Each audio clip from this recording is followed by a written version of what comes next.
Պատերազմական տարին եւ տևական ժամանակ ակտիվ ռազմական գործողությունները չխանգարեցին Արցախում ներդրումների հոսքին։ Դրանցից մեկն էլ Grandmaster ընկերության մուտքն է Արցախ։ Grand Holding-ի կազմում գտնվող Grandmaster ընկերությունը Հայաստանի 1000 խոշոր հարկատուների ցանկում զբաղեցնում է 24-րդ տեղը։ Արցախը նույնպես մեր հայրենիքն է եւ մենք պետք է շնացնենք մեր հայրենիքը եւ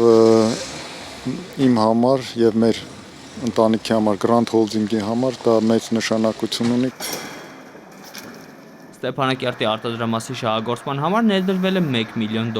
Արտադրամասում կաշխատի ավելի քան 20 մարդ։ Շահագործման նախնական շրջանում արտադրամասը կարտադրի ամիսը 150-ից 200 հազար սպառաթղթե արկղ։ Մեր խնդրանքներ հերթական անգամ այս արտադրության ստեղծումը, որը կնպաստի փոքր եւ միջին բիզնեսի զարգացմանը։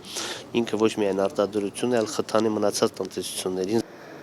Grand Holding-ի սեփականատեր Միքայել Վարդանյանի խոսքով ապրիլի քարոզիա պատերազմը չի խոչընդոտել Արցախի տնտեսությունում ներդրումներ կատարելուն։ Ընկերությունը վերջին տարիներին մեծ ներդրումներ է արել հատկապես ծխախոտագործության ոլորտում։ Կառուցվել է ծխախոտահումքի չորացման 90 խցիկ, որոնցից յուրաքանչյուրի արժեքը 20 միլիոն դրամ է։ Ընդհանուր առմամբ չորանոցների համար Արցախում ներդրվել է $1 միլիարդ 800 միլիոն դրամ։ Արցախում կա 1800 ծխախոտագործ, որոնցից միայն 1500-ը գյուղատնտեսությունում։ Grand Holding-ի սեփականատերն Արցախի տնտեսության հարցերը քննարկել է նաև նախագահ Բակո Սահակյանի հետ հանդիպման ժամանակ։ Միքայել Վարդանյանը նաև այցելել է Զորամասեր։ Արցախի պաշտպանության բանակին նա նվիրել է 15000 փաթեթ ամանորի նվերներ 60 միլիոն դրամ արժեքով։ Մենք մեր խորին շնորհակալություն ենք հայտնում պարոն Վարդանյանին իր աջակցության համար։ Ցանկանում եմ առաջինը լինի խաղաղություն,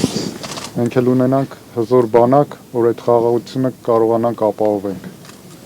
Մենք էլ միշտ ձեր կողքին ենք, ինչ հարց լինի, մենք բանակի կողքին ենք։ Լևոն Մնացականյանը Միքայել Վարդանյանին պարգևատրեց Արցախի պաշտպանության բանակի հուշամեդալով։ Աղվան Ասոյան, ժամը լրատվական։